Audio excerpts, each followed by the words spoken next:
Hey folks, today I want to talk to you a little bit about this idea of a sinful nation, a sinful generation, a sinful society.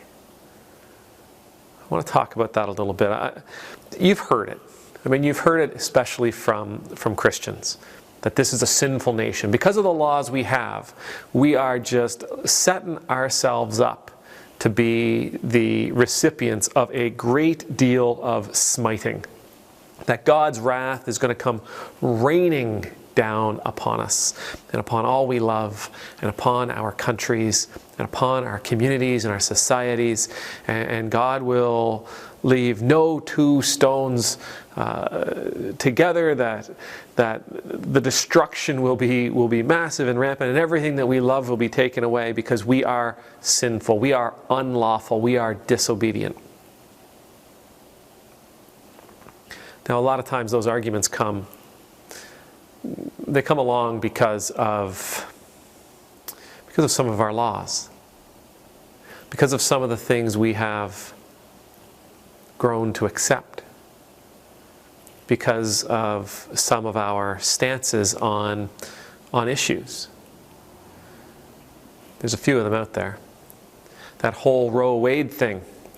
That whole Roe Wade thing is one of the things, one of the reasons that God is going to rain down wrath from above upon us, where fire and brimstone will be our companions, where plague and locust will run rampant because of issues like that.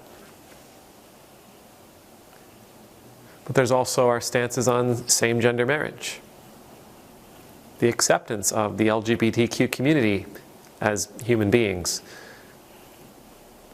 the changes that are taking place in our world, in our communities, for those members of our communities who are trans. These are other reasons why God's wrath is going to rain down. There are other symbols, there are other reminders, there are examples of our sinfulness. Now, I will argue vehemently that our sinfulness has nothing to do with Dungeons and Dragons or music or movies or video games or the LGBTQ community or the laws that we have rightfully put in place to protect members of the LGBTQ community. I will argue vehemently that it is not our laws surrounding that whole Roe and Wade discussion. But I will say that there are some real big issues in our nations that we need to deal with. That there are some big issues of sin in our nation that we need to deal with. Some really huge examples. Those examples have been with us forever. And they are right there in plain sight. Our sin is right in front of us. Our nation's sin is right in front of us. Our society's sin is right in front of us. Our community's sin is right there in front of us. Our sin is how we treat one another. We treat each other as a whole, mind you. We treat each other horribly. We treat people differently based on the color of their skin, based on the language they speak, based on their country of origin, based on which neighborhoods they live in. We treat people differently based on how much money they have, how much power they have. We have people in our communities who are hungry. Even people in our communities who aren't hungry go around malnourished because the only things they can afford, the only things that they can afford that will keep their family full, keep their family from being hungry, might as well be powdered cardboard. People in our communities who are paying far in excess of what they should be for housing. People in our communities who don't have housing that they can afford, that they are able to live in. the sins of our nation, the sins of our societies, they're right there in front of us for all of us to see.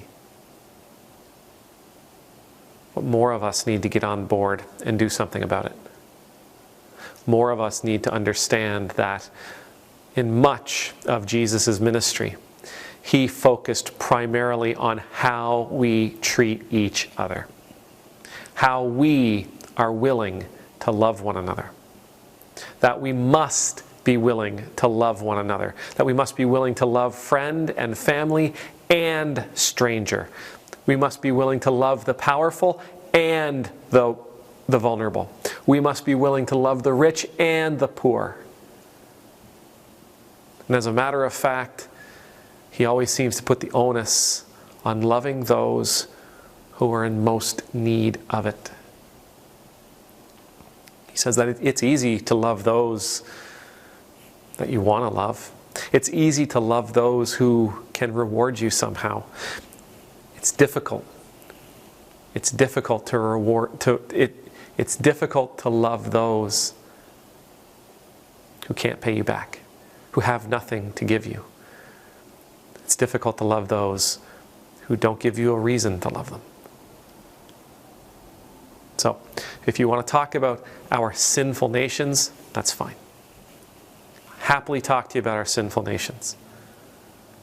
But don't try to pin it on one or two or three things. The sins of our nations go well beyond that. The sins of our nations are sins of the heart. The sins of our nation is found primarily in how we treat the people around us. May the Lord bless you. May the Lord keep you. May the Lord's face be made to shine upon you and be gracious to you. May the Lord's countenance be lifted up to you. May you always know the peace of being in the Lord's presence. And I pray that you and I will continue doing things that offer our love to the people in our communities, the people of our nations, the people of this world. That we will continue doing those things, those loving things that Jesus would do. That we would respond to that call that we are to love those around us as he loved us. Amen.